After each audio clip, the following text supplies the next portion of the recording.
વિદ્યાર્થી મિત્રો, આજે આપણે ધોરણ 8 ની અંદર વિષય વિજ્ઞાનની અંદર પ્રશ્ન નંબર 5 અને કનું સંપૂર્ણ સોલ્યુશન આ વિડીયોમાં આપણે કરવાના છે. તો જોઈએ, આગળની વિડીયો તમે ન જોઈ હોય તો આપણે ચેનલ ઉપર જઈને તમે જોઈ શકો છો.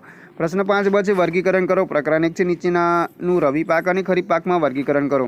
તો અહીંયા મગફળી, વટાણા, મકાઈ, રાઈ, ઘઉં, સોયાબીન, ચણા અને ડાંગર આપેલા છે. રવિ પાકમાં આવશે ઘઉં, રાઈ, ચણા અને વટાણા આવશે. જ્યારે ખરીફ પાકની અંદર આવશે મગફળી, મકાઈ, ડાંગર અને સોયાબીન આવશે. પ્રશ્ન નંબર 2 છે, એમાં છે નીચે આપેલા ખાતરનું કુદરતી ખાતર અને કૃત્રિમ ખાતરમાં આપણે વર્ગીકરણ કરવાનું છે.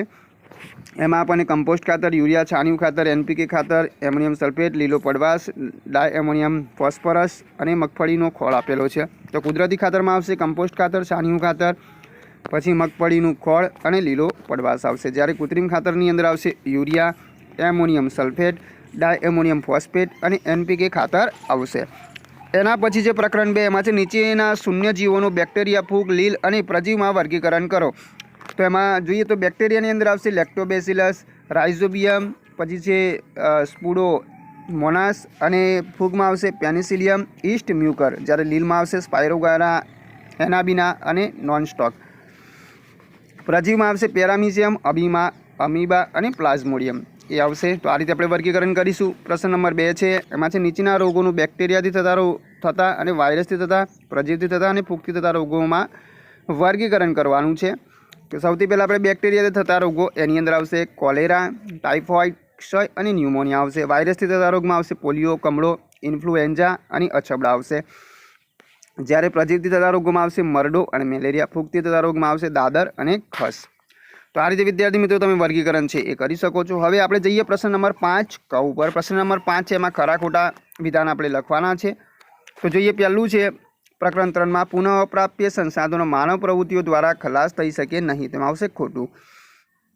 બીજું છે અશ્મિ બળતણનો પુનઃપ્રાપ્ય કુદરતી સંસાધનો છે. તેમાં આવશે ખરું. એના પછી ત્રીજું છે કોક કોલસા કરતાં સખત છે. તેમાં આવશે ખરું. ચોથું છે કોક એ કાર્બનનું અલગ શુદ્ધ સ્વરૂપ છે. તેમાં આવશે ખરું. પાંચમું છે CNG એ પેટ્રોલ કરતાં વધારે પ્રદૂષણ કરતું બળતણ છે. તેમાં આવશે ખોટું. એના પછી છઠ્ઠું છે કેરોસીન અશ્મિ બળતણ નથી. તેમાં આવશે ખોટું. સાતમું છે ડામરની ગોળી કોકમાંથી બને છે. તો એની અંદર આવશે ખોટું આવશે. આઠમું છે કેરોસીન જેટ પ્લેનમાં બળતણ તરીકે વપરાય છે. તેમાં આવશે ખરું. પ્રકરણ 5 છે, એમાં જોઈએ તો એમાં છે સજીવોના કુદરતી નિવાસમાં ખલેલ ઊભી થવાથી તેમના અસ્તિત્વ સામે ખતરો ઊભો થયો છે. તેમાં આવશે ખરું. બીજું છે વૃક્ષોની માત્રા ઘટવાના કારણે ભૂમિનું ધોવાણ વધે છે અને ફળદ્રુપતા ઘટે છે. તેમાં આવશે ખરું. ત્રીજું છે વન નાબૂદીથી પ્રાકૃતિક સંતુલન ખોરવાય છે. તો એની અંદર આવશે ખરું.